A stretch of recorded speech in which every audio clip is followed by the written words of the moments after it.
responsibility for that? I'm appalled and aghast. I'm apoplectic. This is not a way to start. Dan, brother Dan. All right, ladies and gentlemen, we are here. Humans on all the spectrums. We're here to discuss episode 5 of season 2 of Amazon's adaptation, The Wheel of Time.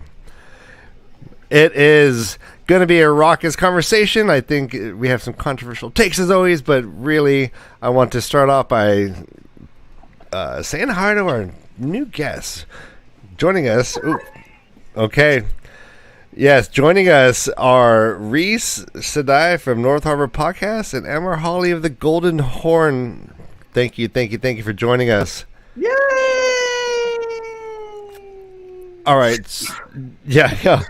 Are you gonna do are you just what is that show where you get mind erase? Oh, anyways. This is a rock steady start so far, Ryan. Keep going. Help me out, brother Dan. Hi. This is American Idol, where we tell teenagers they can't sing. Okay, so we're here to talk about episode 5 and quite possibly people's favorite episode. And let's get into it. Let's start off. Let's start off with the ratings. Front load this. We have the way of the leaf rate. 5 out of 5 leaves is the best. 0 out of 5 leaves is the worst. How many leaves would you give this episode? MrHowley, jump in there. Reese, go ahead, please. Oh, that's so kind of you. I don't know. I'm struggling. I guess maybe. Okay, so see, I've given up on the show, even trying to match the books at all. Mm-hmm. And so I feel like since I've done that, I've found a little bit of peace, and from that perspective, I'd give it a 4 leaf. Ooh, 4 to 5. Okay. Yeah. And chat, I want to hear your scores in chat, please. Reese, I will say that I share your struggle. I had this with the first season as well. I didn't really like it until I watched it through a second time, and I realized I had an entire train of baggage that I was pulling with me, and I had to get over my own thing with the books. And I'm finding that again with this season. So it's hard for me to my bad. Keep going. It's hard for me to have that separation quite yet, because as a new episode happens, I sit there and sometimes my jaw drops and I'm like, whoa. Yeah, I mean, as hard as we try, we definitely have certain expectations, and it's hard to kind of detach from that. But I feel like being able to lets you enjoy it more as new material. Correct. And speaking of new material, we have Ishamael has officially teamed up with High Lady Saroth, with Padden Fane, with LanFEAR. With who else is he with? He was with I don't remember. He's getting a coalition though. He's got his peeps around, and he's jumping all around. He's kind of the most well-traveled person, I think, of the. He's got a leafer too. Say again? He's got a leafer. He's got a way of leaf. Tuathuan. Somebody within the Dark Social was Tuathuan. Right. Yeah, Mother of the Year. Was it you, Dan? Or was it Ryan? It's hard for me to hate on a Ishamael that caresses every person and creature he sees gently on their face. I think every episode we've had this season, he has caressed things. And Mistress Dovie, our dear Mistress Dovie, has documented them of Ishamael caressing things on Twitter. And it's fantastic. It's the greatest thing on the internet right now. So yeah, anyways. So yeah, he likes to rub things. I like the fact that he was dreaming of a sex dream with Rand, and he's like, LanFEAR, that's you, isn't it? She's like, how'd you know? So yeah, what do you guys think? I was under the impression that he knew it was LanFEAR the whole time and was messing around with her. What do you think? That scene really got me because at first I thought it was him messing with Rand, of course. Mm-hmm. Me too. And then when LanFEAR showed up, I was like, oh wait, okay, hold on. There's a new dynamic here I hadn't considered. Mm-hmm. And now I don't know. That scene was rad. When he was speaking the old tongue, she was speaking English, and then they switched at the end when she said to the past, and he said to the future. Yeah. That was a rad scene. That was They did look like they were ready to be baptized at any second in a river, or right, or they're like going to like Bali. And people are carrying their bags behind them. It was very interesting. The white on white, a lot of flowing white. LanFEAR was wearing like the 80s sexy, like, hey, I'm wearing my man's dress shirt to bed kind of thing. Yeah. Yeah, it wasn't I more heard it into- slide across the floor. Yeah. Are we assuming that this is Age of Legends underwear? Like, is that what we're assuming when we see the Forsaken? Is this Age of Legends fashion we're looking at? Didn't Moiraine do that with Swan in the Love Shack? Wasn't she wearing just like the shirt? Season 1. Oh yeah. No, when at that little love hut. Did I say something wrong? Again, it was a man shirt, more or less. It looked like a man shirt. I don't know. Yeah, I think that's a dressing gown. I think it's like what Ebenezer Scrooge went to bed in. They probably have like a nightcap, like a real cap that they put on. Yeah, with a little balls, like a little with a little ball on it and stuff. Yeah. So full on nightshirt. Yes, they walk around with like lanterns and candles. The night before Christmas. Yeah. All right, a poll is live, and you have 4 options. How many leaves do you give episode 5? Between 2, 3, 4, and 5. The poll one is not live. an option. 1 to 2. If you give it a 1, then vote. Right? Is 2 the new one you're saying? Yeah. 2 the new one. Guys, thank you for joining us. We are the Way of the Leaf. It's weird that we're doing 2 streams on a day, but I'm glad that you guys have been joining us. This has kind of strangely been working, and I like it. So thanks everyone for your patience and for getting out of one Uber and jumping in another. You know what I mean? Brother Dan, we got another ad suitability strike on this live stream. What? What? I think It's me. We have a I reputation. know it's me. It's got to be me. I think Mike, get off our stream. Yeah, what am I doing? It's like, jeez. Talk about a taint. Oh, dude, that hurt. That kind of hurt. Reach, you're with the North Harbor podcast. Do you have issues with anything with YouTube? Do they kind of enter your lexicon in regards to what you post yet? Not really. We post everything 18 and over, so. Yeah, us too, but no, it's ad suitability. So I guess it's, I don't know. Yeah, I don't know. We don't really get into that much. Yeah. Yeah, I mean, so, there's so many things that's like, if this, then we riot. If not this, then we riot. We have yet to see Bella. Bella just got released into the wild before they enter the Waygate. And, no Bella is really, really chapping my hide. Kinda. Yeah. What do you think happened? Is that it? They just really just said, shoo, go? And then Bella is just wandering around in the forest, eating grass? She turned feral. yeah. She bites everyone now.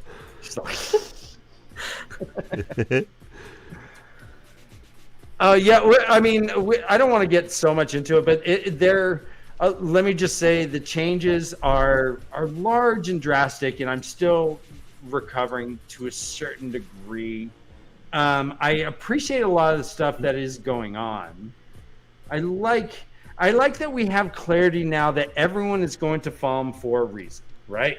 We have Perrin's like, I gotta go rescue my friends. He's like, I'm taking my dog. My dog. I mean, the dog comes up to his knee. My dog is as tall as Hopper. Anyways. Oh, God. All right, I'm sorry. When Hopper was named, I did tear up. I did too. And he was like jumping around and stuff like that. Yeah. It was, it's like it's Hopper. And Elias wants to fly. Right. Elias's reaction was perfect because he kind of gives this sly little smile. And he's like, yeah, it's kind of like Hopper. Yeah, it's close. You're cool. I think it's actually life of the party will dance at 3 a.m. I like this idea. Bella made it all the way back to the Two Rivers. like a dog when you move somehow just like finds its way back to the old home across town. I like to think that Tam is just riding to. I pictured him with him with like a lance, and he's just riding the Tarmogoyf like on Bella. And he's like, come on, Bella. Let's go. With the big gun. Yeah. So what, yeah. For me, real quick. Go ahead. Yeah, I was gonna say. Speaking of changes and how to handle it emotionally, I've mourned that the loss of seeing the books come to life. Season 1. So I'm through with that, and I'm trying to just look at this for it's what it is and see if it has its own internal consistencies. And so far, I thought this season's been great. Episodes 1 through 4 have not had moments that just like throw me out of this the scene or out of my enjoyment. Like I had with episode 5. I thought there were these weird things that just did add up and was just making it frustrating because I think like, what's that? Sorry, I was going to say, I think within season 2, I think they do a better nod to the book readers as far as throwing in those tiny little hints of, hey, we got your back. And the one that, with Hopper, that one got me. Obviously, I teared up. Teared up. But the other one is when he was in, Celine and him were in carrying with Moraine's sister, and he threw the note into the fire. Like, again, there was just that clue, that tiny little nod to the book reader saying, we've got you. We understand that you guys are following along here, and they're giving us those nuggets that make us happy. Where I can see that in season 1. Season 1 made me a bitter mess compared to what season 2 did. Yeah, so far it's a better product all around.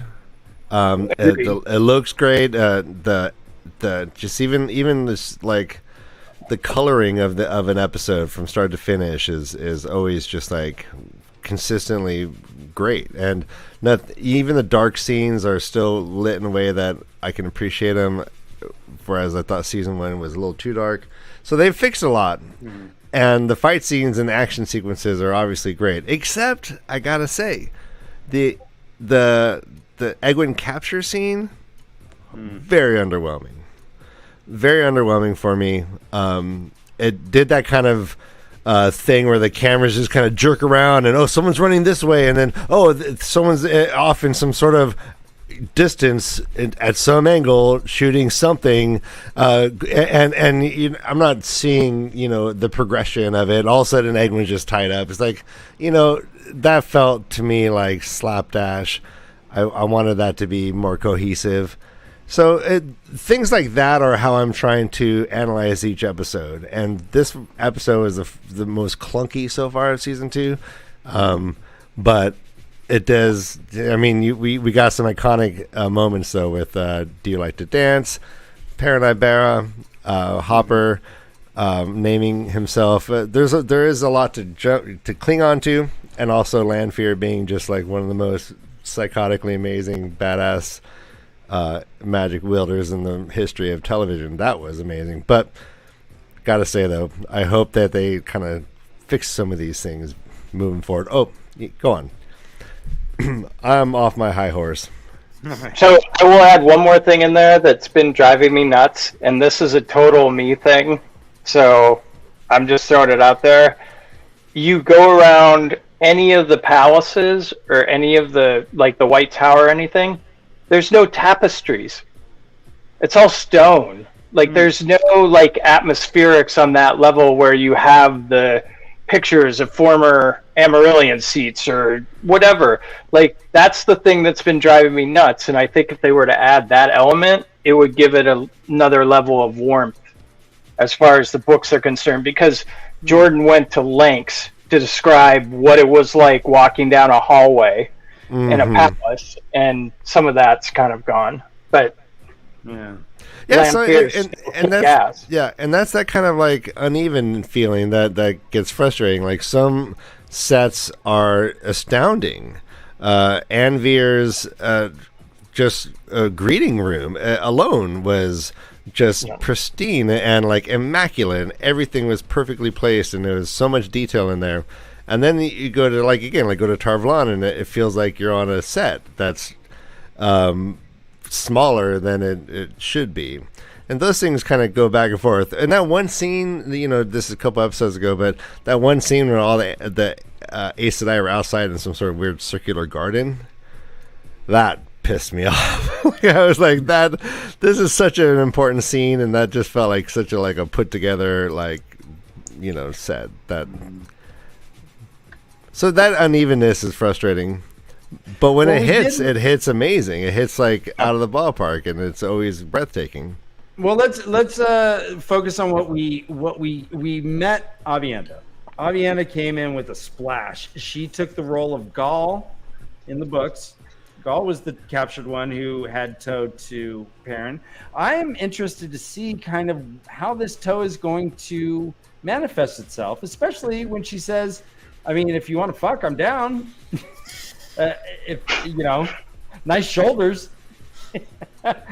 Reese, what do you think? What are your thoughts on Avienda? I like how they brought her in. I don't like losing Gaul, of course, but I think she comes in hot. She's someone of power, someone to be reckoned with right off the bat.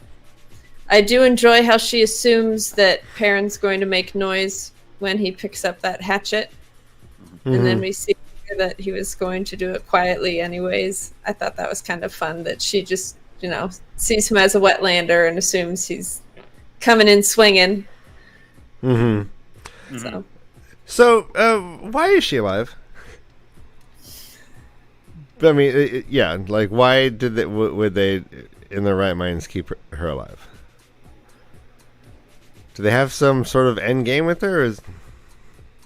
Well, the books was he was a hunter. The hunter of the horn got him, right? Who was the guy that got him? Correct. It was Hunters of the Horn. And he's like, oh it was the horn. So I don't know if with the White Cloaks as en masse. I mean, it was a White Cloak little village at that point. Yeah, I don't know why they kept her alive. Oh, is it when Eamon Valder's like, well, why would an Aiel be this far from the waste? Is that they're just going to question her to find out why she's even there? Yeah. Okay. I don't know. Maybe they were hoping to draw out more. I mean, it's not like a coyote. You don't just shoot Aiel at sight, do you? Well, further this, she killed. What did they say? They took 50. She killed 15 men, and it took 10 of them to put her in the cage. Yeah, which is like she breaks. Yeah, maybe hope her friends don't show up. I don't know. Well, that's another thing. She isn't making the spear. She says that she is Forest Mai. And yet she is by herself looking for the He Comes with the Dawn. Actually, she didn't use that phrase. I wonder if we will get that phrase. She uses the Karkon.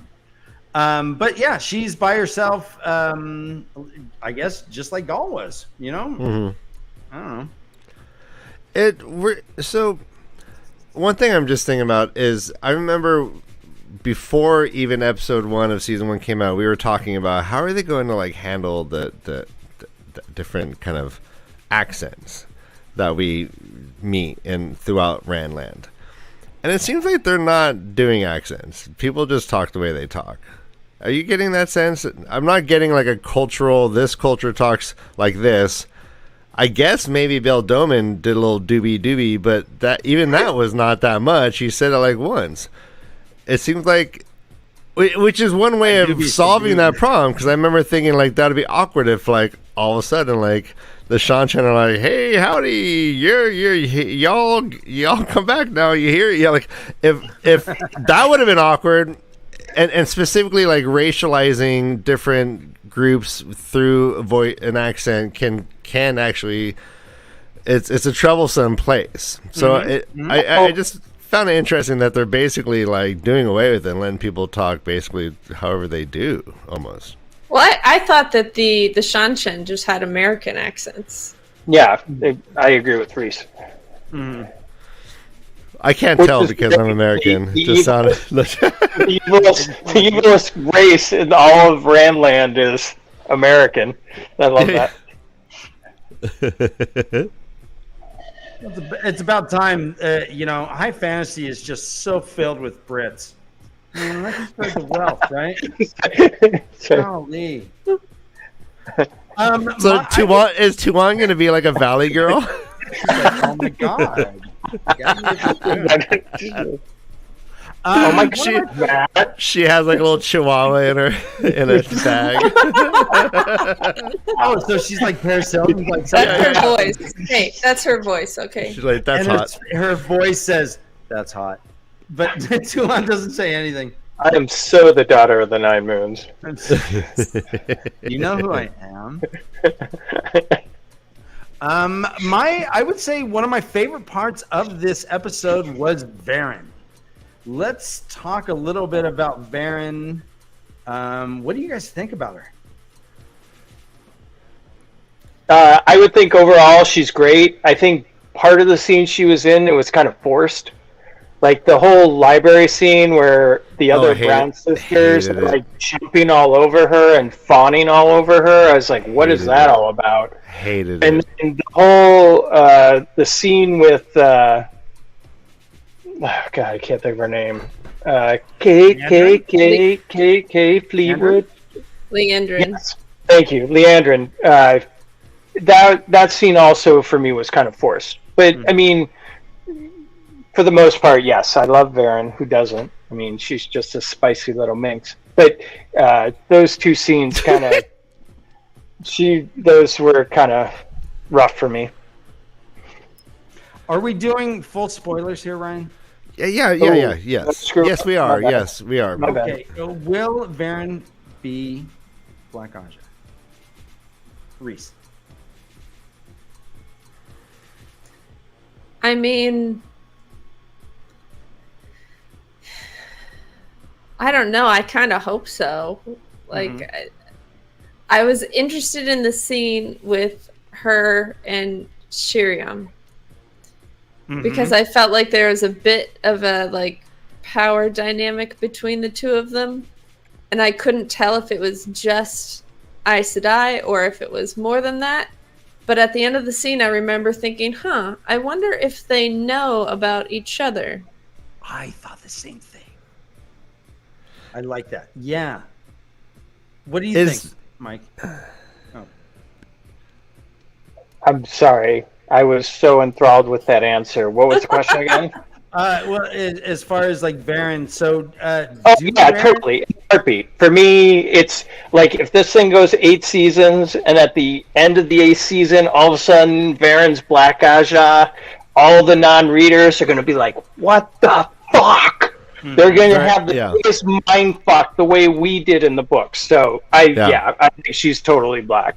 Shiriam, she bails out Sheriam's motivation to a certain degree by suggesting that compulsion was used. They look at her handwriting, which happens to be like crazy hieroglyphic calligraphy. Yeah, that was weird. Yeah, yep. Yeah, that was. And her she didn't have as steady a hand as she normally has when writing in the book. And she had also it had slipped her mind that she had assigned them out. Is Sheriam black? I don't know, man. Everything's changed. They're off. No clue. What about Ingtar? Sheriam manipulated, or is she a dark one? I guess. What do you think, Mike? Am I talking Intar or am I talking? Who am I talking about? You said Sheriam. Let's go Sheriam.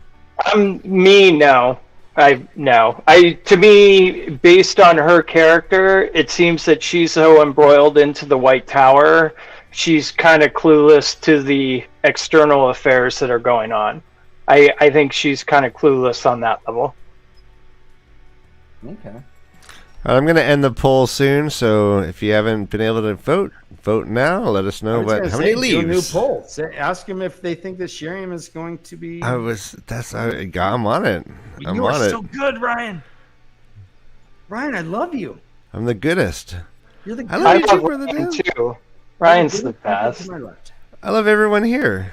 Yeah. Equally and with reckless abandon. I consensually love you all in a sloppy, gross manner. All right, so we had 34 votes total. Maybe our best poll yet. And yes, 5 stars got 52%, 4 leaves got 44%, and 3 got 2%. So all right, so everyone thought this was a 5-star for the most part. Absolutely, yeah. I think Varen pulled this up a great deal. I think Loyal and Ingtar looked awesome in those robes. And if I'm ever going to be a slave, man, I want to be dressed like them. They look good. It was breezy. I wonder, yeah. Let's see what else we had. How did Moiraine know where LanFEAR was? How did Moiraine know where Rand and LanFEAR were? Did her sister have spies that followed them? Because in the prior episode, we had where she's like, well, shit, my shit's burned down. I have the weekend off. Let's go to my secret fuck place. And then he's like, oh, cool. Let's go. It's in the mountains. Right when they're about to go, right when she's starting to shimmer. She's shimmering, guys. This is an intimate moment. Stab right through the back, cut the throat. Which is Maureen's go-to move? Throat cutting. Horse, throat. Human, Forsaken, throat. Well, Rand's go-to is choke a woman against a wall. He choked. I thought he was going to kiss Maureen. He's like, what was Tam teaching him? Jeez. Yeah. What's with the choke kisses, guys? Yeah, Tam, rein it in a little. This is one of the most important questions we're going to have all day. Ingtar got a damn he looked like good, man. He looked like an influencer on YouTube. He looked like one of those men putting on makeup on YouTube and making more money than us. All right, yeah. So Loyal pedicure. So there's gonna be like a Loyal feet fetish thing going on, right? Next JordanCon, is there gonna be a Loyal feet fetish crew? Where's my freaks at? I want Ellis. Where you all at? Dad bod Loyal. Hashtag dad bod. Cast that net wide, Brian. Yeah. I wanna meet in the lobby of all the Loyal foot fans. Just Loyal foot fetish fans. Mm-hmm. Loyal has it only.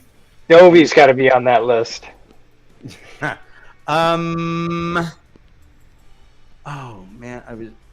All right, so let's talk about Moiraine. Let's talk about Moraine's family. I was. Hold on. Yes. Okay. Wait. So back to the original point you guys were making a second ago, is her eyes and ears, like, they basically, I thought they set it up very well where every day Rand went through the same motions. Wherever the guy threw him the bread every morning, the guard, gave him a tip of the cap, whatever. So her eyes and ears totally could have followed them and heard their conversation about going out of town. So I think Moraine finally having that cup of tea with her sister. Will you sit and have a cup of tea? Finally worked out, and she got the information she needed to do the stabby stab. Yeah. Did she run up the mountain? Or I mean, probably she's been carrying those buckets for so long. Yeah, she has. Okay, that's it. All ties together. See, I don't even realize the brilliance. She's been training and carrying their buckets of water.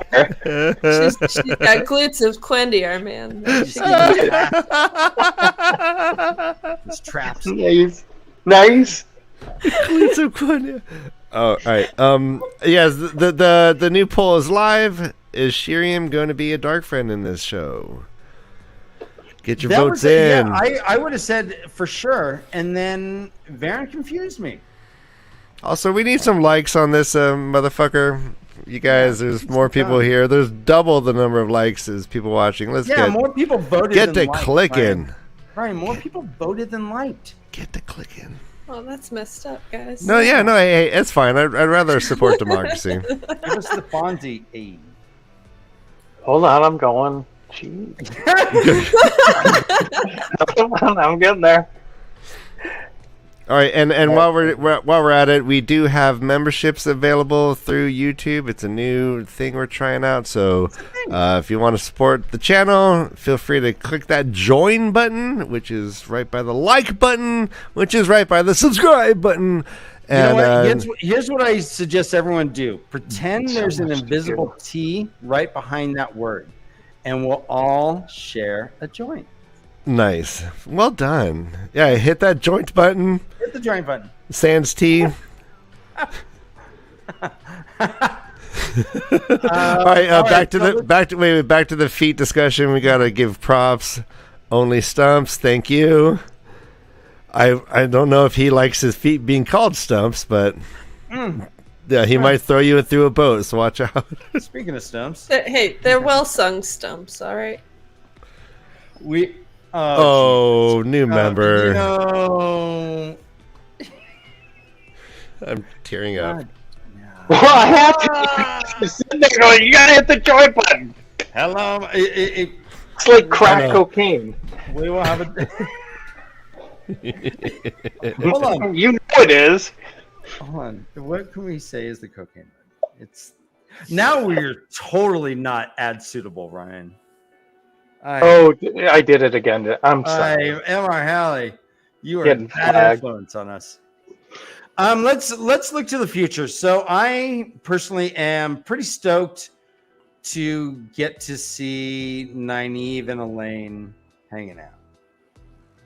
I like their dynamics in the book, and I think the show is going to be pretty fun. I do not like this emo Nynaeve so much, but I think that she's going to snap out of it pretty soon. What do you guys think?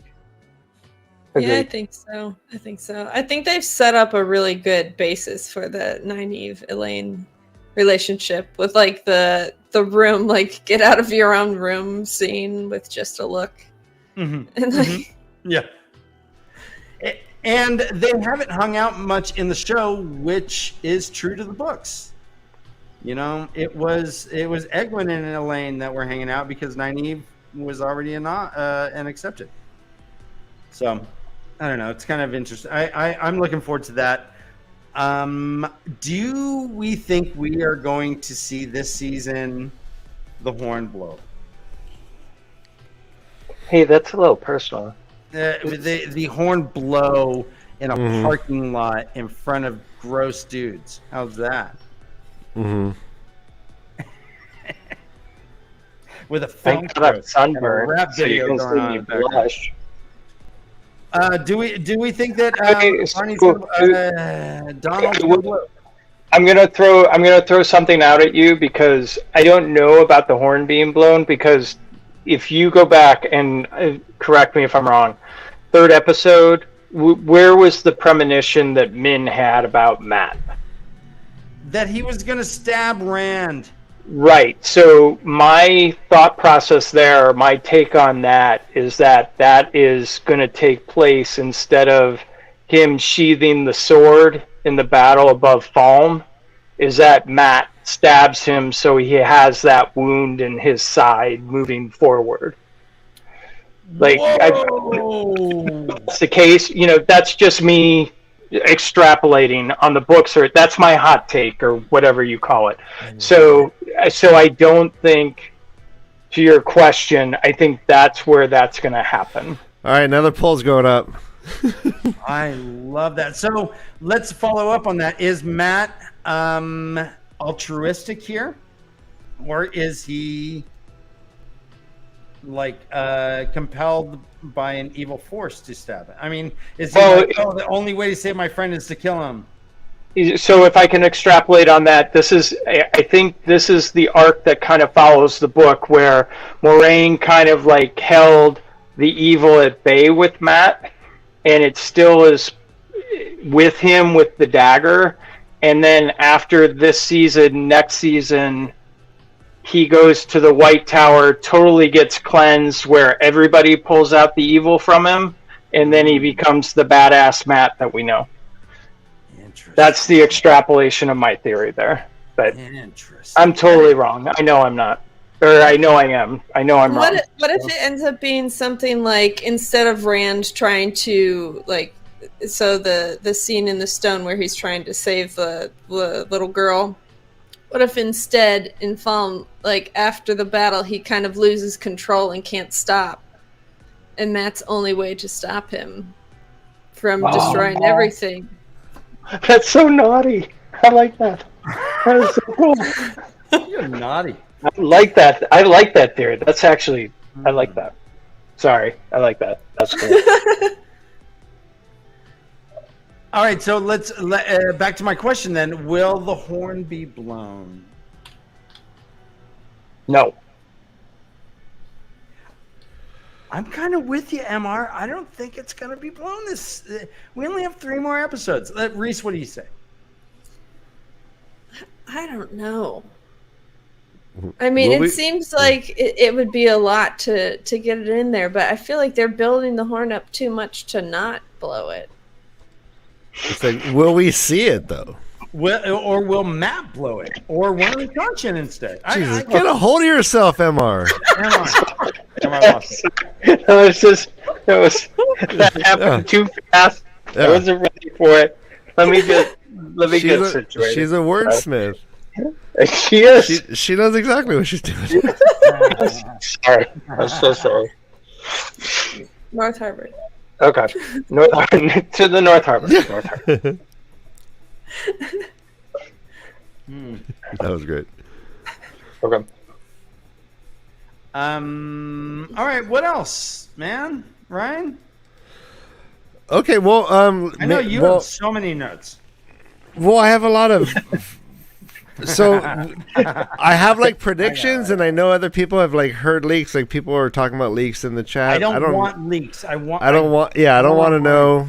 I want to be ignorantly stumbling into these each episode. I didn't even watch the at the end of each episode. I turn off the preview. I said, do I? Yeah, I don't want. I'm gonna see it next week. Don't worry about it, bro. I got it. I'm still gonna watch it. But Your ad. So so before I close this poll, someone else had a great poll, and I need some options to put in the poll. Who will blow the horn? Okay, so I'm gonna end this poll now. We have, will Matt stab Rand? Now this is the close poll. 52% said no, and 55% said no. 45% said yes out of 22 votes. I guess so that's the actually other question then. Is Min's viewing. Is she fallible? Yeah. Are they infallible? Correct. Yes. Well, could it be someone disguised as Rand? We've already seen someone. You've already seen LanFEAR completely imitate him perfectly. Could it be that? Oh, Ryan, you are so smart.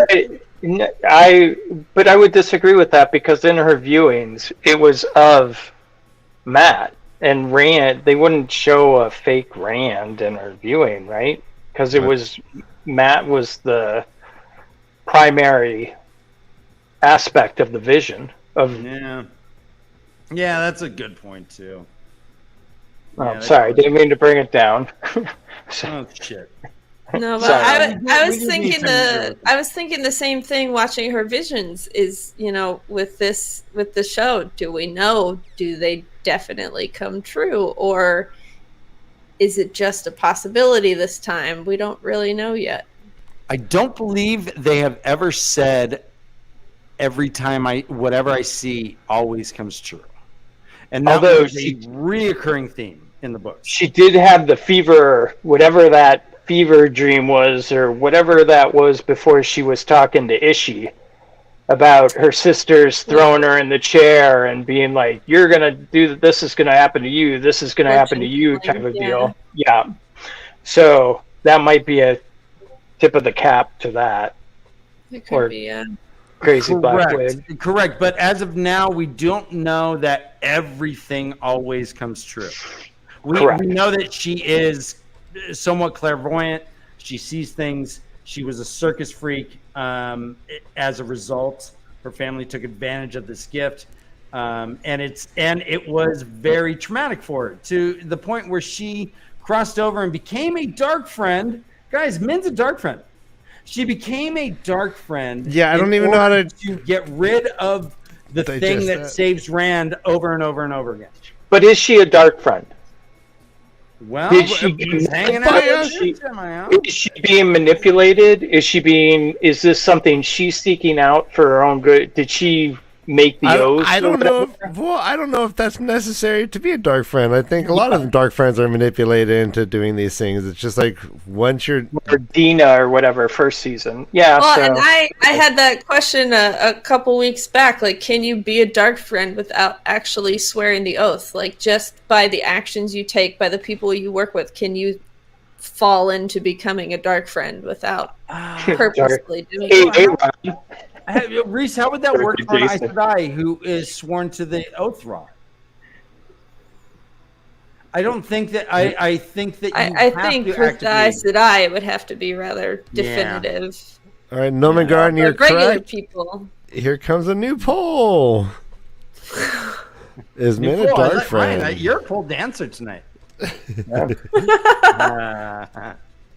it's not my fault. No, what's done is done, MR. Yeah. No, that would be Hold Me Closer, Tiny Dancer. Dead horses now. Dead Bellas. No, she's not a dark friend. Come on. Seriously, it's Min. Well, okay. She was working with Leandrin. They refer to she was going to meet Ishamael. Ishamael is apparently a pretty active manager. He does not delegate so much. He's there. He's there with Sarath. He's there. He's hanging out with LanFEAR. So I think, guys. I mean, we can make excuses, but if it talks like a duck, and it waddles like a duck, then it's Jared Kushner. Okay. Look, it could be a goose, Dan. You never know. No, no, that's when you run around the circle.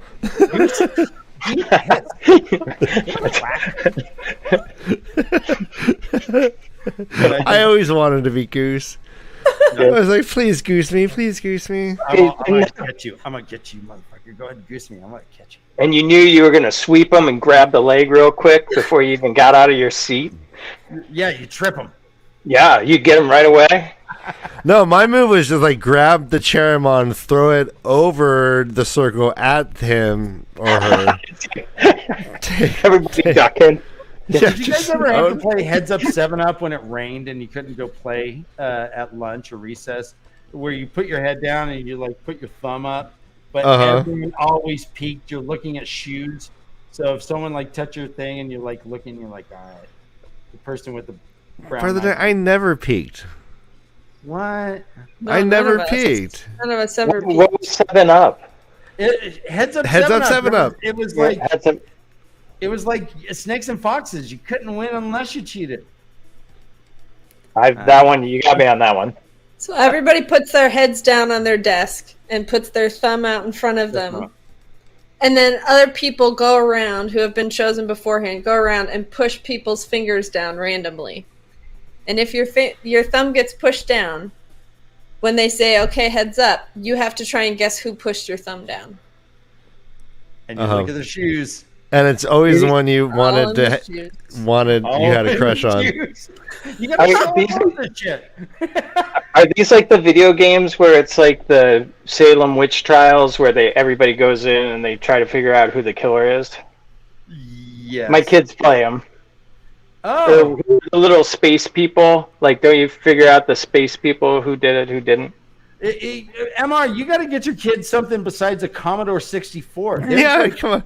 Are you playing Pong? No, it's a Pong. What are you talking about? It's like... What is it? Do you have an Apple IIe? You guys, stop it. This is the way. This is the way. All right, speaking of the way, if you're new to the channel and you're just discovering us, please just hit that subscribe button. We are fun-loving. We're creating a wonderful, inclusive community of people. So once you say hi in chat, you'll get many, many new friends instantly. That's what we're trying to create here. We are the way to leave. Terrio. We're the cult. Honestly, guys, we're hoping to be cult leaders. Yeah, well done, Emma. We're gonna seed from the union, guys. We're building our own society.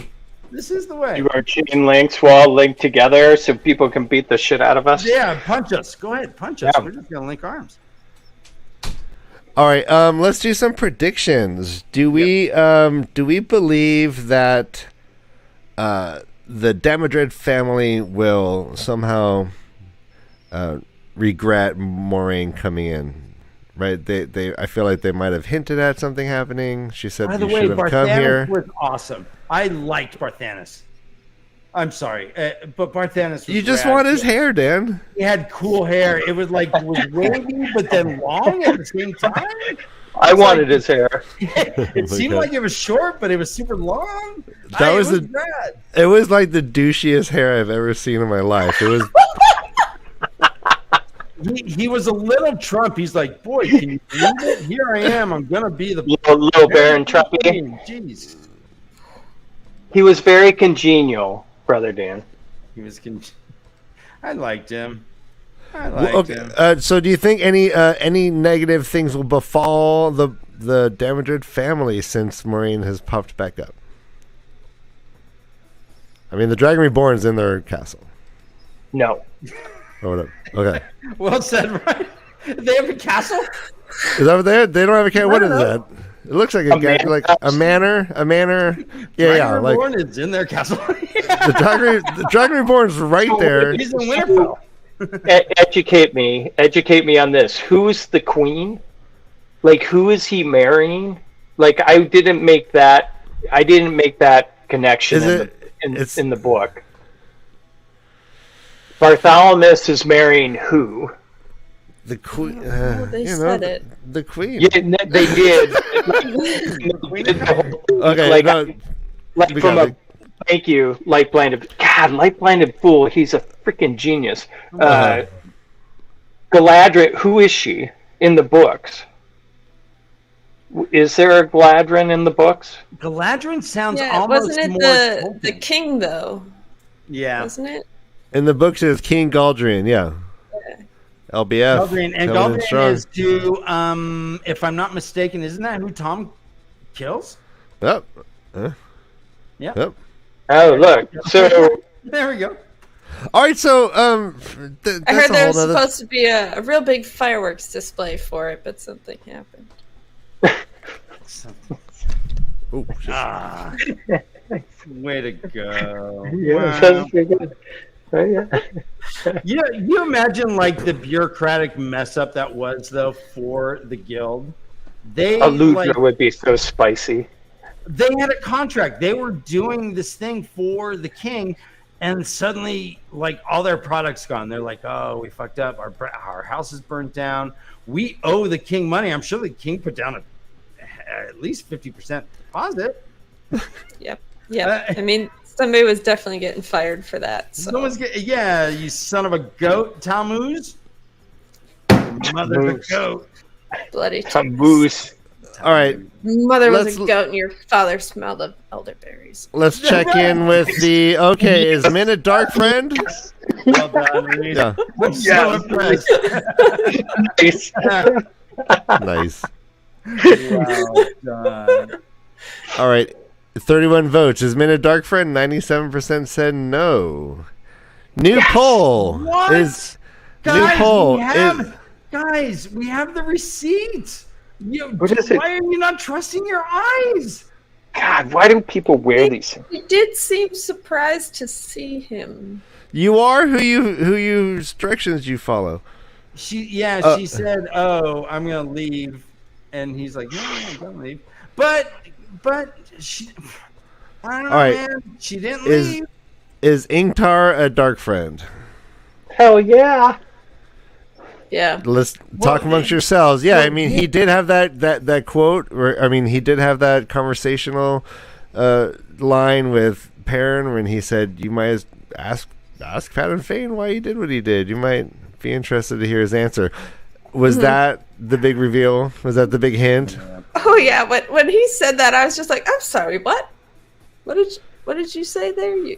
But he was also thoughtful about it. He just seemed like a really thoughtful guy. Like, you know. He's like, that's why Una's on charge.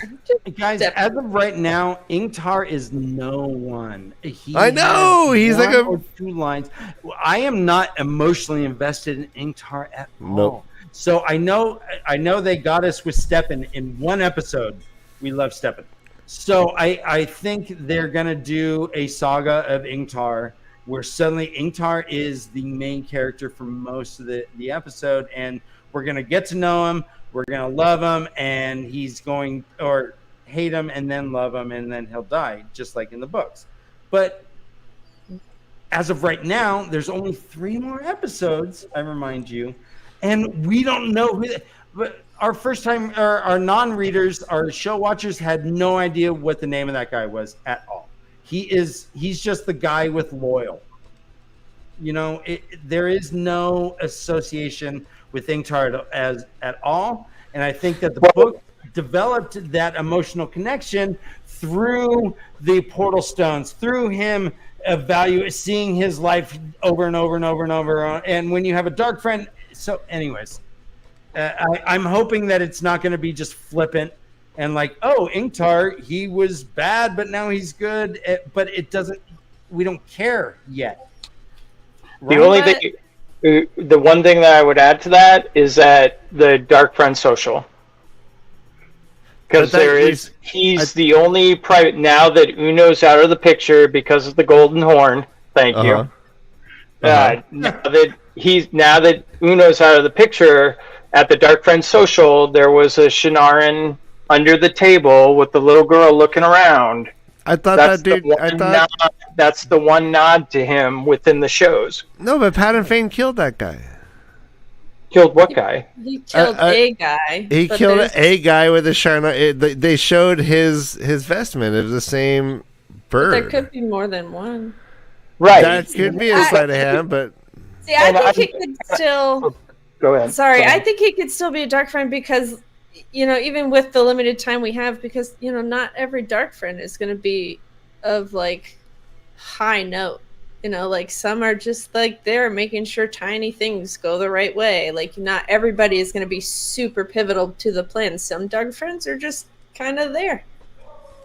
I'm just wondering what got cut. Like, what may have been written for Ingtar so far that we just haven't seen, because there is no character development for him so far. I am not invested in this cat one way or the other at all as of right now, and I hope to be, because that was a really special part of the book, was the redemption arc.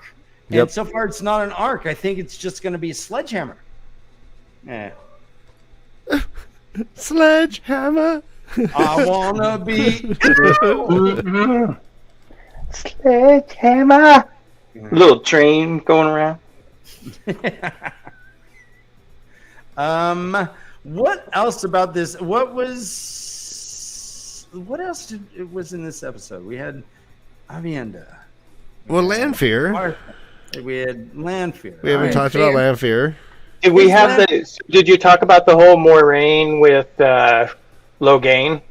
Because that was this episode, right? Episode 5.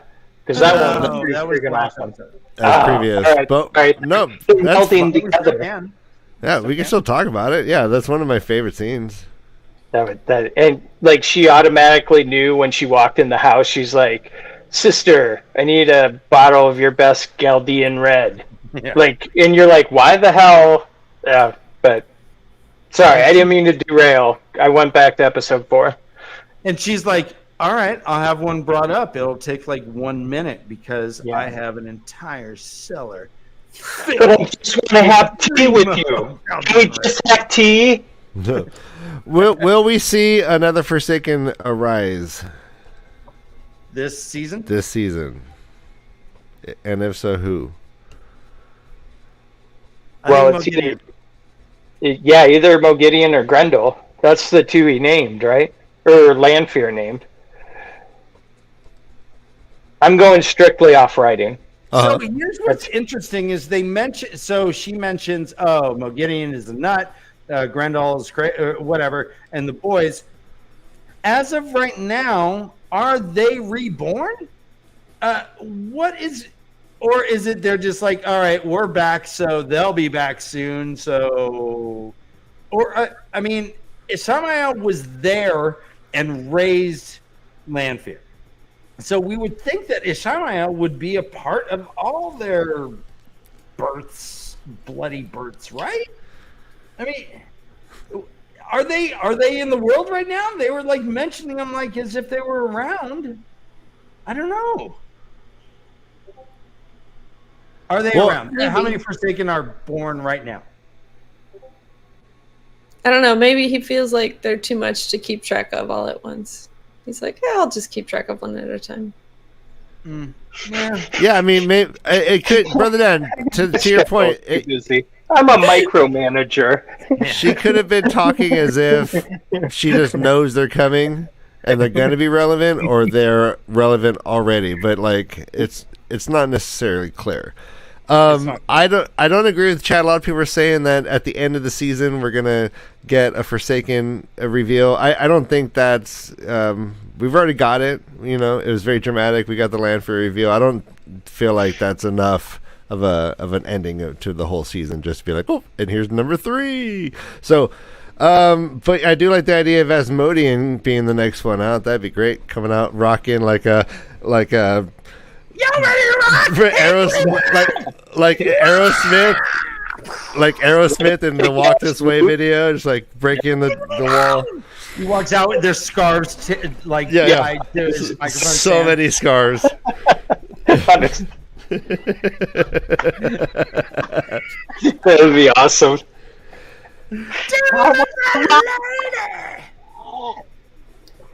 All right, so will Moraine get her powers back before the end of the season 2? Oh, good question. Maybe if we get the fight over Falm, like the fight in the sky, like if they, if Ishi dies, perhaps. It's like vampire rules. If he dies, I like that. I like that. So, Reese, let me ask you a question. Are you thinking that he is actually has her captured, like in the fact, like whatever those amulets were in the book? No, like if he dies or if he loses control, she gets her power back? I think he shielded her and tied her off. And tied it off. So so it's okay. All right. And in this world, we don't know how long that lasts. It could just be forever. Forever and a day. Right, this is a good It could point. just be forever until the person dies or until they release the curse, I guess, or whatever. No, but yeah. Well, go ahead. Sorry. No, I do like that idea though. Like fight in the sky. They've hinted at it 2 or 3 times now. As it's a prophesied battle in the sky. Is she just like calmly, I'm going to take him out. We know this is probably not going to happen. He might get somehow. Do you think he's going to die? Like No. Die like Forsaken. Die. Yeah. Die like a person, or die like a real person. How do we feel about the immortal Forsaken trope we're looking at right now? Slice their neck. Right. So let's dig deeper into that. Are the Forsaken immortal, or was she healed by an outside force? Did she heal herself? It looked like it did. She kind of touched her cleavage, and then all the blood went away. That happens all the time for me. Yeah, I thought it was interesting how they showed her healing. It was almost looks like how they showed MaTsDaGgerX. Where it was like, it made me think of somebody had posted on Twitter like, "Oops, all dark friends." It was like, "Oops, all taint." Like it was just like this. Yeah, it looked like that spider. It looked like the Spawn kind of stuff, where the evil Spider-Man, when Topher Grace became evil Spider-Man, and it was like clinging to his face. It looked like that. The same stuff that was coming out of Mount's mouth. So I mean, okay, so Nanowzrd is saying he's fine with the true power resurrection. It means no transmigration, which means no recasting, and I'm fine with that. I was really concerned that everything's already confusing enough. How are we having like body swapping? But it's just hard to understand. So we don't even know what the true power is yet. We just know that there's some black shit that came out of Matt's mouth. Apparently, is the same thing that came out of the ground, and it heals. So it's very confusing. It would confuse the dickens out of our non-readers. But yeah, it's I don't like it. The one thing that I loved about them is that you can kill them. Like they are human.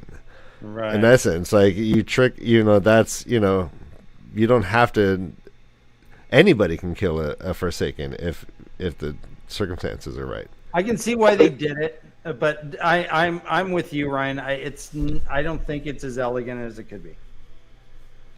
And I think it's a false narrative of Moiraine.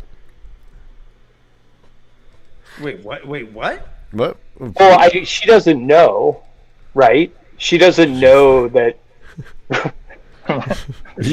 What are you fucking saying? What's going on?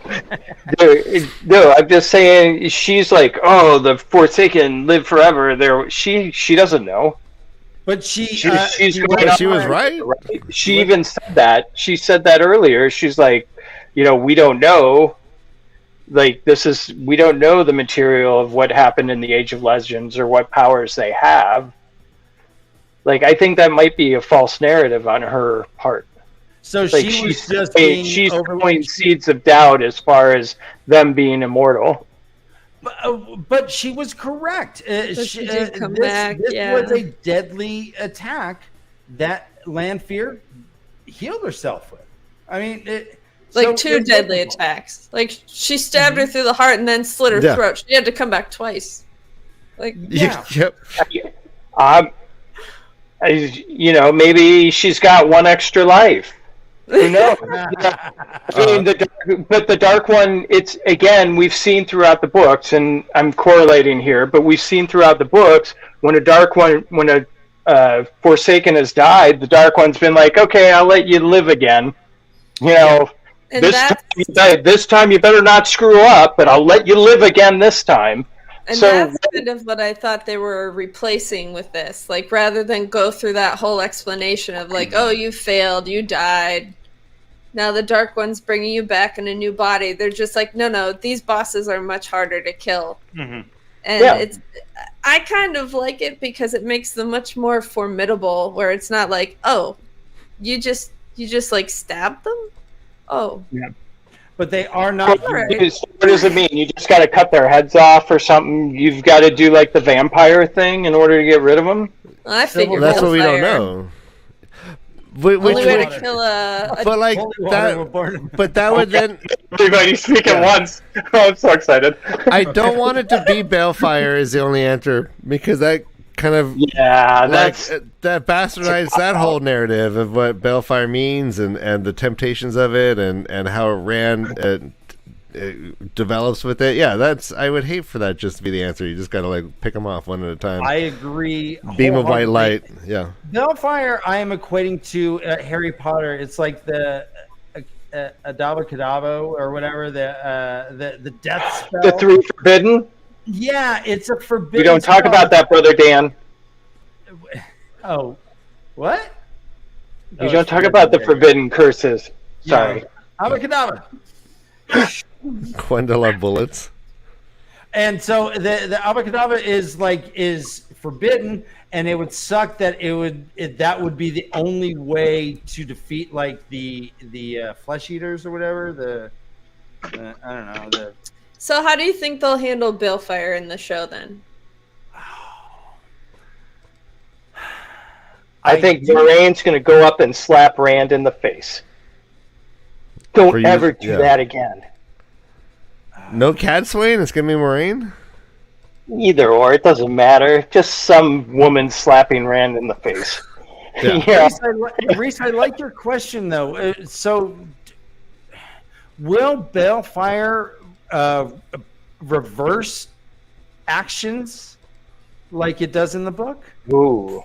I can't imagine that happening. I can't imagine. That would be some Matrix shit they'd have to get into. I'm kind of wondering if Balefire, I mean, it might just be like a power bazooka, but I don't think it's going to be the Balefire that we know. Right? I mean, they'll talk about it ripping the pattern up and stuff, but like, I don't know, like, if we'll actually see, like in the last battle, like, the floor pixelating into Minecraft world, like, or whatever. All right, so speaking of the battle, so we're hoping to see a battle in the sky. Is it going to be a sword fight? And is Rand going to sheath the sword? Well, you know my theory on that already. I don't think there's going to be a battle in the sky. Okay. Because I think Matt, there's going to be some type of battle that happens, and it's going to be with what's his name, Turok, because they show it in the previews or the scenes that we've seen. So yeah, I know I'm dying on this mountain, but I think it's going to happen where Matt somehow has to control him because he loses it. With the power. I like it. The M in MR stands for Moxie, because you got a bunch. Yeah. No, they've mentioned the battle in the sky. Or moron. So I actually don't think Rand and Turok are gonna fight. Rand already knows how to fucking throw fire and kill a Murdraw. That guy's gonna be like, it'll be like Raiders of the Lost Ark. The guy's gonna be like doing the sword for 5 minutes, and you're just gonna shoot him with. Like, I don't think if there's no reason for there to be a sword fight in that circumstance. I think they're gonna parlay. Ryan, I would agree with you in the fact that if Rand all of a sudden knows how to be a sword master based on talking to a psycho in the in the ward or whatever, he's like, "Oh, teach me the names," so he knows what he's now all of a sudden a master swordsman. Yeah, that'll make me sad. The only one we've seen trained to level up in sword is 90. They're just gonna insult each other. Oh, hey, Ron. You are a servant. I really just want to see Turok fight with those nails, because that seems like a skill in itself. Right. Reese, I'll go to like the grocery store and someone will be like a checker, and sometimes they'll have super long nails, and I am fascinated with how they operate. It doesn't seem like they just adapt. Yeah, and I used to work with ladies who had the real long fake nails, and I'm like, I don't know how you type on a keyboard all day, but you do it, especially with the pinky. And it's it's just louder. It's like click, click, click, click. Was there ever a time where you wanted to say kneel and cut that shit off with a sword? Actually, right. Yes, and I feel vindicated after this episode. Nice. So, do you think they were paying homage? Were they right. the camera angles they used during that scene were very, very reminiscent of the Game of Thrones Ned Stark beheading scene? Do you think they were paying homage to that a little bit? I thought immediately, like, oh yeah, this is Ned Stark right here. And it was just cutting her nails. That's how it was just as dramatic. I was like, that sword has to be so sharp because otherwise you're just going to have these hangnails that like are pain. And also, how much filing would you need to do after that was done so that you didn't have these squares? You needed to kind of file. I mean, she had a You probably had a personal filer. I mean, she had a personal filer. Not anymore. So, High Lord Turok, he had fake nails, right? Was I correct in seeing like little straps on his fingers? Rings. Well, they have those like metal pieces that I don't know. I thought for sure those were just like fake. And it was clear that they weren't grown, that he was wearing. Well, that's a good question. Was even Sirot's real, or were they ornamental things that he cut off? Oh, so the cutting of the nails was more of a ornamental or like symbolic type of thing versus. I don't know. She looked pretty cutting off your nails. Nails. I mean, I used to get the Guinness Book of World Records like every year. Oh, where they were like curled up in the bags. They were all like circled. You can't get like that. No, they so gross. Brother Dan, So the fattest twins never changed. It was always those guys on the On motorcycle. the little bikes. The one on the little bikes on the little motorbike. Little things. They got overalls. Yeah. Riding on their Look at us. So good. We're in the Guinness Book of World Records. Like that record is holding firm. Can you imagine the guy's like, hey, Vern, I was doing some research. If we each gain about 40 more pounds, we're going to be the twins ever. Hey, do you want to be the fattest twin ever? Let's go. Come on. Only if I can be on my motorbike. Of course, we're going to be on the motorbike. These are the prototype rascals that everyone's going to use at Walmart one day.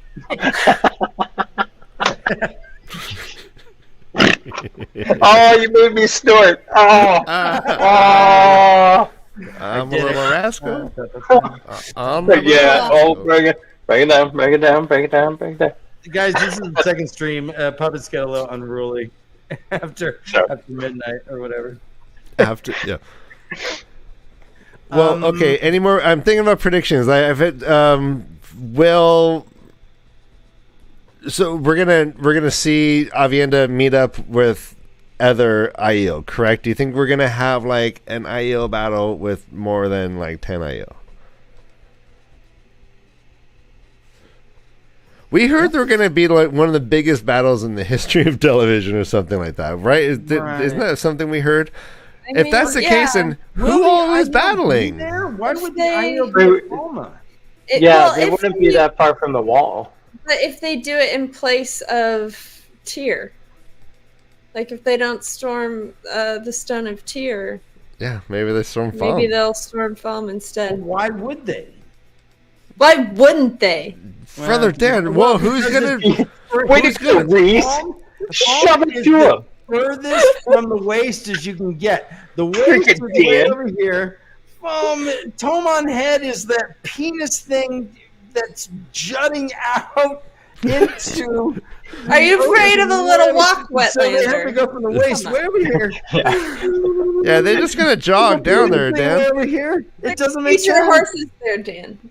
Well, I mean, why is Avienda in femme? She's not. Where, I don't even know where they are. Who's that? Where are Yeah, they? No, really? she's Where where the they hell at? is she? Okay, all right, right. All right, so Mill or something. okay, you're right. Okay, so but who's going to be in this grand battle that we're being promised? One of the biggest battles in the history of television. Gotta be the Shanchin. Sean Sean Chen Chen are going to be there. and White Children Cloaks. of the Light. Children of the Light, because of Perrin, he's going to suck. He just sucked them into the battle, right? How? Because you got the Bornhald. You've got the whole Bornhald angle where he's going to become a raging drunk because his dad dies within the battle because he's being noble. So, And I mean, Velda was you've got already that talking coming in. about Sloan. Will Perrin kill the dad? No, he didn't even kill him in the first. Did he kill him in the books? Yes. I'm going to say yes, Ryan. I'm going to, yes. Thank you. Let's do it. Let's do it. Let's get on that bus. He kills him. Does Elias live to season 3? Yeah. Reese? Why not? I like this. Why Not a not? raging drunk, he's a whining drunk. Reese, what do you think? Does Elias live to season 3?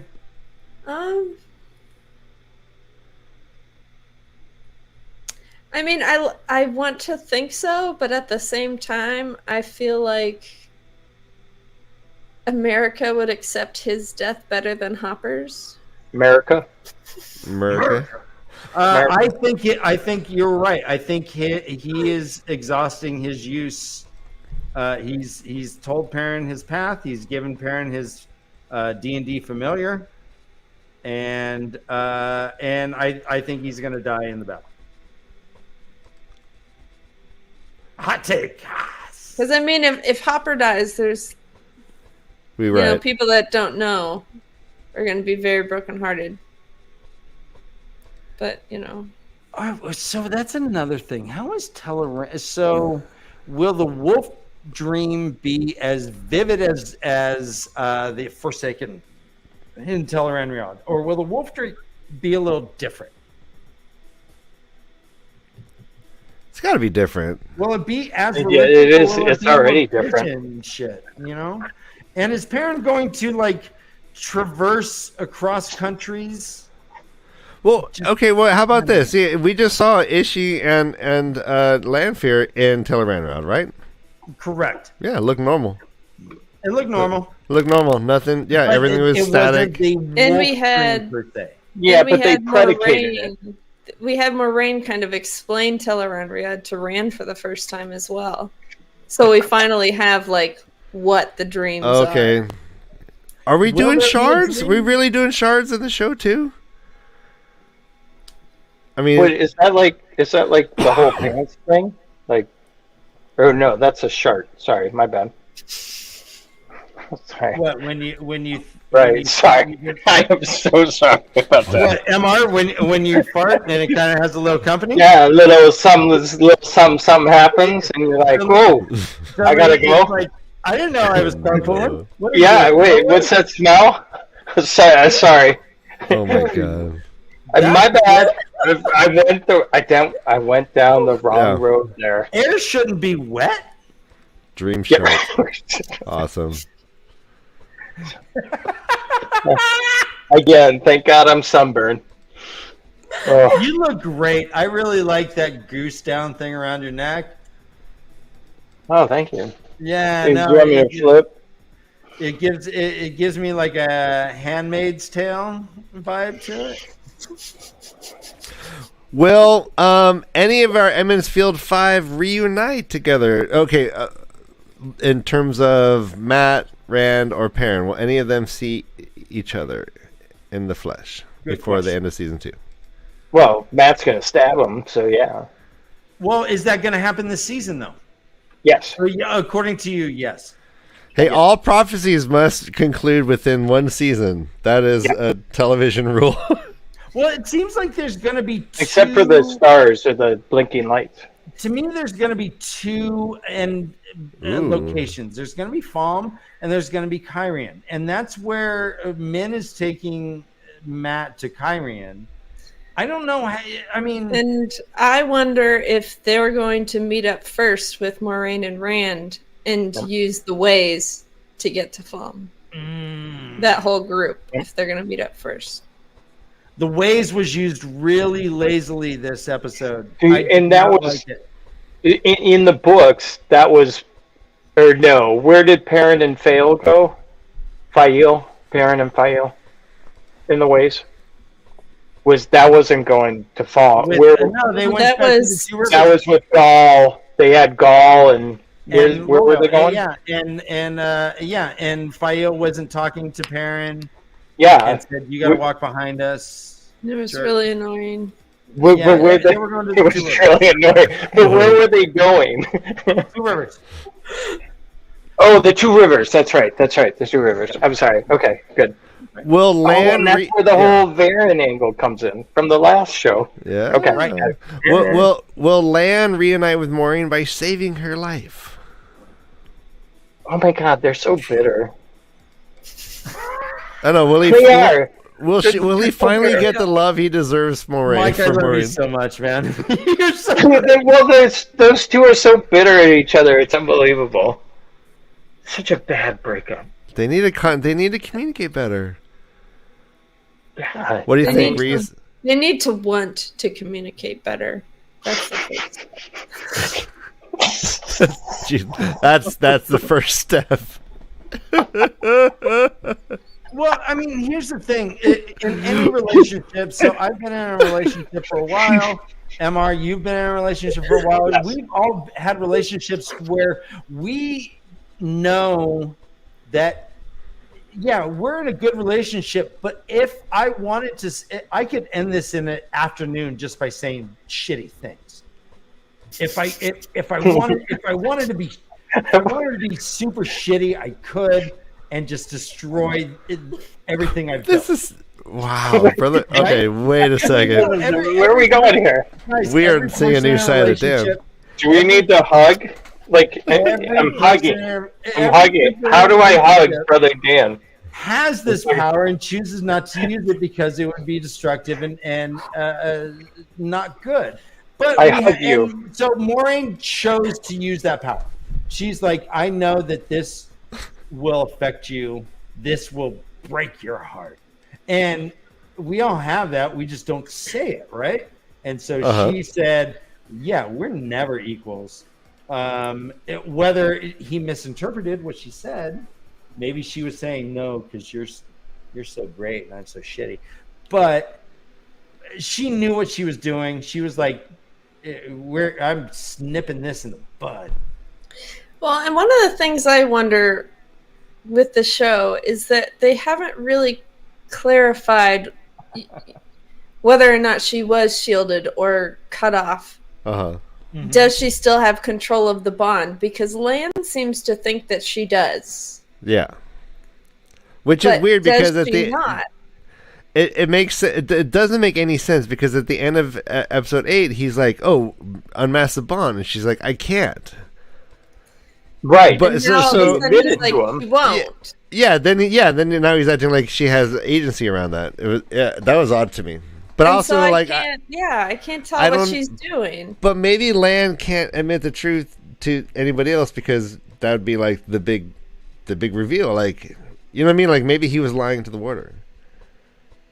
That could be. Well, let me ask you, Mr. When everyone is trying to stop him from committing suicide, is he affected? Is he going through these withdrawals? I don't know if he's trying to find the third hole. Wait, what? I'm really Thanks, Reese. Reese got it. North Harbor got it. North Harbor totally got it. Okay. Thank you. Okay. Thank you. Okay. All right.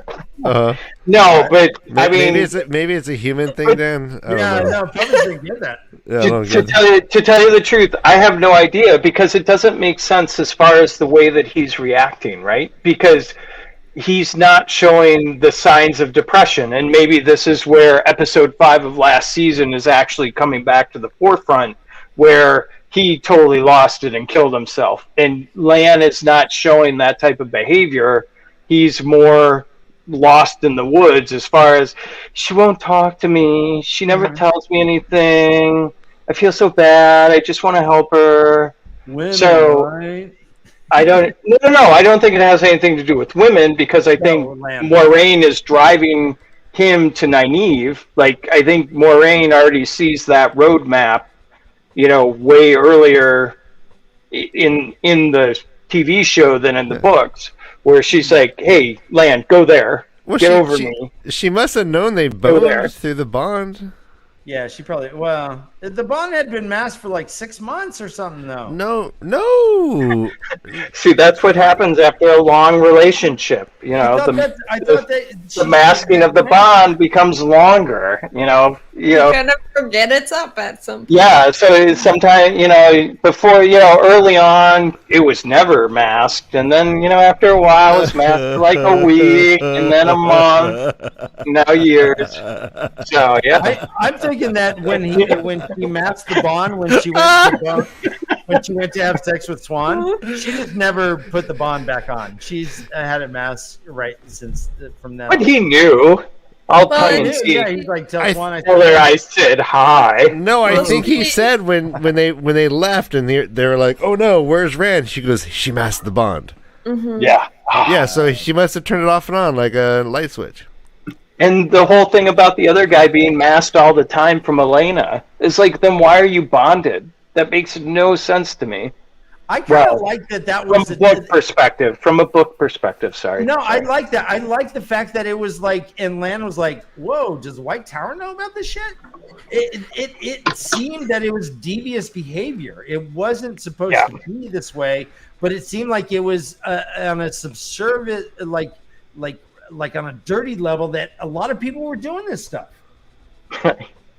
I mean, not dirty like sex, but like on a non-sanctioned dig yourself way. out. Dig yourself out, Deb. Yeah, come on, Brother Dan, help us out. White Tower doesn't. I mean, the White Tower would obviously say, "Don't do that." That's why we have a border bond, is so that they feel what you're feeling and you feel that. This is part of the deal. So it seems like it was kind of this shady thing that was going on, but probably more prevalent than we would think. Well, and he makes the comment about feeling like the third wheel. And earlier he says the thing about how Yvonne joined because he fell in love with an Aes Sedai, and he joined because he fell in love with the warder. Mm-hmm. So like that love triangle there, although at sometimes it is, all working together. Yeah. The times when it is not, I feel like, maybe. All right, new poll. New poll going up. Who's dying, Yvonne or Maxim? Yvonne. Oh, look at that! You didn't even. No hesitation, Yvonne's cocaine heartbeat right there. No, I'm changing my mind. It is Maxim, because he is dating. He's dating Rafe. He's been with him for a long time, and the whole episode with Steppen makes me think that this Maxim's getting his own tribute here. I think it's more the hardest poll you've had tonight, Brian. It's more interesting for the main partner to die, and then the third wheel, and her having to work those out. And does he end up falling in love with her too? That's a more interesting story than.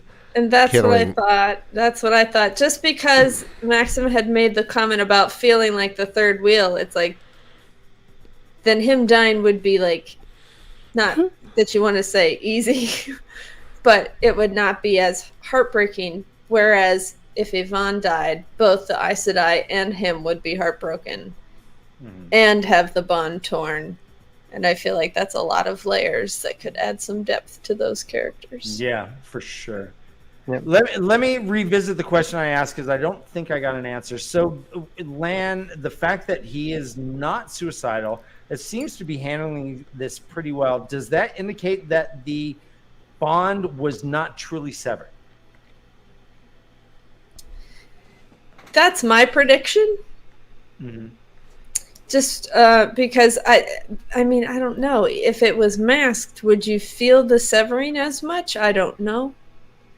I feel like you'd still feel it somewhat, just because it's there and then completely gone. But I can't tell, like, with the way Moiraine's acting, is she, like, trying to put on a strong face so that he can't tell that she can't unmask it? Or can she actually unmask it and is just refusing to? I don't know. Yeah. Well, I think you have to. I'm with you. I am totally with you. I'm totally with you. But the other thing that I would say to that is the whole thing about Lan saying I can't sense the eyeless as much, and like I couldn't sense the eyeless. So maybe because it wasn't a severing per se, there's like this ebbing of the bond. I don't know. That's because did he ever address this type of situation in the books? I don't think he ever did, where there was this involuntary removing of the power of the Aes Sedai and how that affected the warder. Like they never mentioned that about the bond. With him, the bond was transferred upon her. Moiraine had already set it up in the book so that the bond would have been transferred. And so as soon as she went into the doorway, it's assumed that he suddenly had this pull to go to Alana or Morel or Morelli or whatever. Yeah, so he's like, she has my bond now, and I gotta go. Bye. Yep, gotta go. This doesn't happen, but the bond was. His eyes were like death. And Alana here is, Alana in the books was the one who bonded Rand against his will, and is that going to happen? Do you guys think? Oh, good question. Say that again. Alana did. Well, Alana in the books bond Rand as a warder. In the book. I'm sorry. I thought we were still talking about Lan. Sorry, my bad. Okay. No, I got sidetracked. No. You're good. Keep going. Well, I think it could definitely still happen, and I think Yvonne dying could be a great way to set that up. Kind of put her in a position where she's just so hurt and irrational.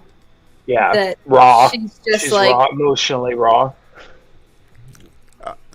All right, the poll still. I like that. Oh, wait a minute? What was my vote? Hold on. Yeah, everyone. The poll's still alive. Hold on. I gotta change my vote.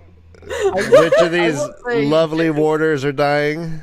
I just switched my vote. I like Daniel Henney a lot. I do not think that he, in this situation, he is too zen about everything. Like as a person, he just has this calmness, this, and with his hair down, he's like kind of like on vacation. Warder, Brother Dan. How about You know what I think? I've been thinking about this, and I totally interrupted you, and that's what we do here. That's all right. It is the way of the leaf. There is a real chance that Moiraine and Lan are up to something. That there's something fishy about Alana, and that he's like been planted there to uncover what's going on, and that he allowed Maxim to see him put the thing in the bag. That Lan's not stupid. That he's not going to get like duped by this threesome, this polyamorous like sandwich. I think that they're playing chess. Sleeping. Yeah, I think that's a real possibility because Lan is so out of character. What do you guys think about that? Character. I don't know if this is just the character of Lan, though. Lan is... Lan. He's more spiritual. He's more... like, he doesn't have the gruff Lan of the books. And so with the situation happening to him, I don't know. kind of seems kind of cool with things. I mean, he's like, yeah, no, it's Moiraine just won't talk to me. It's just, it's a bummer, But we're not sensing the bond has broken. So I'm thinking that, to your point, Ryan, maybe they have something going, but I do think that Moiraine cannot channel and did not communicate with Lan. So I disagree with you there, but I do not think it's a permanent thing. I don't think he's going through what Steppen went through. No, and they tried to explain that. Like, Alana said, like, no, it wasn't ripped from you. It was taken from you, or something like that. It wasn't severed. It was taken from you. Which I don't understand necessarily why that's qualitatively different, but we still see Mopey Lan do... So the other thing about that, too, before we close that out, how much is he thinking about Nynaeve? I mean, it's like he doesn't, like, is there a thought process there, or is there something there with him emotionally where he wants to be dragged that way? I mean, it's like, I don't know. That's it. But then, like, Maureen's just acting like a high schooler. Right, of course she is. She's Maureen. I almost feel like the way they're acting is trying to, like, show the difference between the Steppen episode, like how, heart-wrenching and terrible that was, whereas these guys are kind of like, she's not talking to me. She won't tell me what she's doing anymore. And I'm really hurt by it. And it's like, okay, so you guys are okay. God, you guys are fine. All right. So the other reason why I believe that Moiraine and Lan might be up to something is for this very reason alone. Moiraine is a super soldier. Moiraine will slash a horse's throat. Just to create. Right. And she sacrificed that woman she sacrificed. The throat, man. Blooded. This is the Moiraine I know and love, right? Left. There's one horse left. Shaggy mare.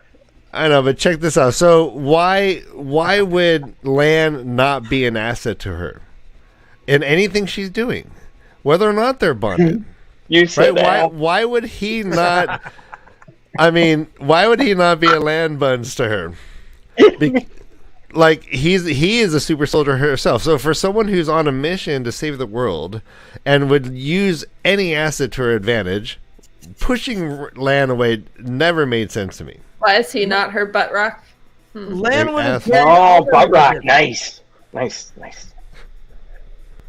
it goes to your theory, Ryan. It goes to your theory before that maybe she's planning him to ferret out Elena. I think they're on. Yep, that's what I think. See, Lan, they would have been in a bath, and Lan would have been. It could be warmer, and she's like, "All right, go get a couple of buckets of hot water." Then start farting, you weirdo. Start farting like the poor man. The poor man's sauna, or the poor man's bubble bath. All right. Hey, if you're new to the channel, please like and subscribe. Yeah, please. All right, 5, 4, 3, 2. Yeah, we're. Yeah. All right, we're back. We're here. Yeah, okay. Yeah, nice, Daniel. Okay, my last question. I had one more question I wanted to ascertain an answer from. Let's end this poll. Who dies between Maxim and Yvonne? 62% say it's Maxim. Well done. I agree with you. Yeah, I switched my vote. Thanks, Reese. You're the best. Reese, what are you drinking? Whiskey and cherry Coke. Oh, that's weird. I thought you had a beer with a big head the whole time, like a. Oh, really? I thought it was like a White Russian. Nah. It does look pale. That glass just have a milky top there. Yeah. Well, yeah. This is my. I don't know if it'll show up. This is my North Harbor. Oh. Oh, nice. Yeah. Is there directions to it? That's why we bond we mask the bond. But guys, come on, dude. You know that's why it's there. All right, since MR, since you've had a martini or two, I mean, having sex as a warder with your Aes Sedai, I've always kind of Freaking hell, yeah. Who hasn't like wondered what it felt like? Like you're like, all right, I'm a guy, but what's it feel like to be the girl? What if I'm a girl? What's it feel like to be the guy? Isn't that the best of both worlds? Can't you kind of? Yeah. Yeah, like, I would. Dude, that True would empathy. that would be freaking awesome. It would be the best. I'd be like, wow, I've been doing that wrong this I've been whole doing this entire wrong, yeah. time. Yeah. Oh, slow down. Oh, I get it. I get it. Now I know. Yeah, all right. Yeah. Okay, I get it. You know. Oh, Again. you were trying to tell me that non-verbally? I wasn't picking up on that. Okay, I got it now. Oh, butt stuff really does hurt. Sorry about Yeah. that. Oh, second sword. I got it twice. Second sword. You got Two swords. second sword. Second sword. Sorry, my bad. My bad. Yeah, I think it would be awesome. I wish I could just be bonded for just like a night. Why be bonded for a night? Dude, you've been bonded for what? 25, 30 years? Who here has seen the television show True Blood? Sex in True Blood is what Aes Sedai and Warner sex is like. If you don't know what I'm talking about, go look it up. Where they go Add real it to my fast. watch. Vampire sex, yeah, they float around, they do crazy shit. It's all real fast. It's all real fast. Yeah, they get all blurred. True Blood's a great Ryan, show. they If you get don't know, shimmery. yeah, True Blood's a Ryan, great they get show. shimmery like Dude, LanFEAR. Yeah, you're trying to defend it? Is it really that good, Ryan? It's the first 3 seasons are, yeah. And then it jumps a shark like all shows do. Yeah, I didn't finish it. I watched a couple seasons. Kind of a little weird. Recent MR. So, did Moraine interrupt the best sex ever for Rand? Oh my god, you're still on this. Yes. Yes. She was about to run. I don't. So, well, Reese, I'll let you go first. Yeah, it's North Harbor, right? Yeah, I'm trying to figure this all out. Bond or no? Reese, you go first. I'll wait. Would you like to come first? No. So yes, I really don't know what she was preparing to do, but it did look like it was going to be pretty great. So I feel like yeah, I feel like she kind of cock blocked a bit there. Yeah, she could have waited.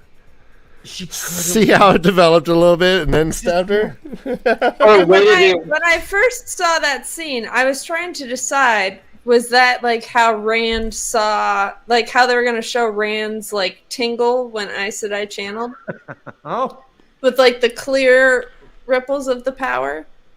interesting. But Oh. then it kind of hinted towards the true power, and I wasn't so sure anymore, so. I was just thinking about the sex. Yeah, Yeah, but I mean, irregardlessly, yes, she definitely. She can messed literally up just like with sex. make her Yeah. vagina vibrate. She can isolate those kegels. All right, She could tell Rand on and on and So- on and on and on. Wow. Hey, like Sting. Yes. If you don't know, look that shit up. Sting, 4-hour sex. That's what Sa'a is tantric stuff. Is Sting in the 4th hour sex? All right, everybody. I think that's about it. I think What we need else? to wrap. Anything else? Anything else? Let's see if our guests have anything else they want to talk about. So, yeah. What else you gonna do? What else are you gonna do? She was like, she had prison kegels. You know, when someone's in prison for a long time, they come out, they're super buff. Yes. I thought that was your story, brother Dan. Please. Oh, Ryan, I could kill a man with a bar of soap 12 different ways. All right. Yeah, you made that soap shiv you talked about last episode. Yeah. 12 different ways. Yeah, 11 others. Well, hey, man, I think we've beaten that dead horse. We've kicked it enough. I think episode 5 is in the books. We're going to keep responding to each episode. That's a good question. Are Matt and Min gonna, at least kiss? I missed them in episode 5. They did. Are they gonna at least kiss? Nah. I mean, so do you think they're gonna split them up? Do you think that Avienda becomes Barrelane with Fail and Perrin, and does Min become Matt and Tuan? Like, are they splitting up the girls to the different guys? I was just about to ask the same thing. We have Avienda hanging out with Perrin, saying she'd bone him gladly. We have Min with Matt. Matt is flirting hard with her. And Elaine is, I don't know, doing whatever. I don't know. She's with Egwene. Rand hasn't met any of these. Yeah, I guess Reese. He's met quality. Little North Harbor for everybody. Everyone. All the TAVERN. Yeah. Open the dock. High tide, everybody, come on in.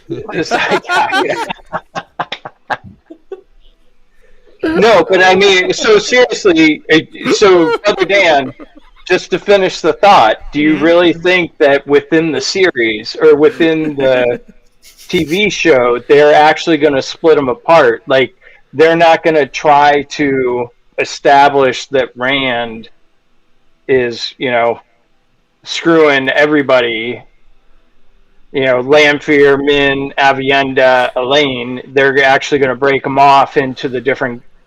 Because Matt really doesn't have a love interest outside of Tuan, and Tuan doesn't come until later on in the series.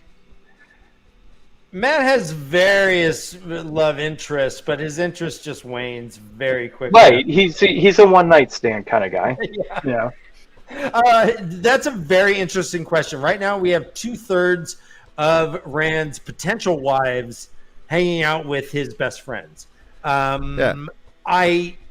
This is like a love triangle. We already had the stupid love triangle between Perrin, right, and Rand and Egwene. That was annoying. Are we gonna just quadrupleize this? Make it 5? Try it. Like, what's a 5? So based on everyone wants the dragon's piece. Yeah. That's true. That is true. I do wonder if Rand is going to have his thruple or his quadruple. If he's going to have his 3 ladies. I don't think they're going to do it. Quadruple? I think it's a bad look in modern times. I don't think they're going to do it. Based on the plot of the story, although plot doesn't seem to matter that much for the story, but based on the plot of the story, in the book, it doesn't matter that much that Rand has multiple. It's just more or less a complication. They got over it pretty quick. They bonded all together. Like, how are they going to be able to bond? Like, all 3 of them bond with him like that? Like, I guess I think it would be very hard for a TV audience to understand that. Do you agree or disagree? Like, so much is hard for the modern audience to swallow with that sort of dynamic. Flip it around. I think like 1 woman, 3 guys. Fuck, I think that's we probably have more that on the show right now. Almost. Yeah, where we go. Yeah, so I think that's like less offensive than the other way around. But we'll see. Yeah, we will see. Everything's up for grabs at this point. I'm not surprised by any change anymore. Yeah. Do you think Rand's going to have his 3 ladies? No, I don't. The way that it's going right now, I would say no. I would say they're setting it up because who's going to take Barrelane's spot? Like, or is there even going to be a Barrelane spot? Like I know I'm equating too much with the books here, but I just don't see from a writer's standpoint, like from a writer's perspective, how you could sit there and translate a what was it, a quapple? What do you call it? It's not a thruple, it's a quapple. It's almost like Harry Potter, like a quaffle. Is this an Aflac commercial? Then you win. But I'm just saying, I just don't see how they can do that. So I think they're taking the three main characters, the three main female characters, and breaking them off into those groups. What do you think, Reese? You know, I feel like they could get away with it. I mean, what Hollywood producer doesn't want to show a four-way on TV? You make a very strong point. What's his name? How Bernstein of you? Who's the guy? Weinstein? Weinstein, that's it. Sorry. How Weinstein of you? All right. If Min said there's three beautiful women in her vision, does that mean she thinks she's beautiful?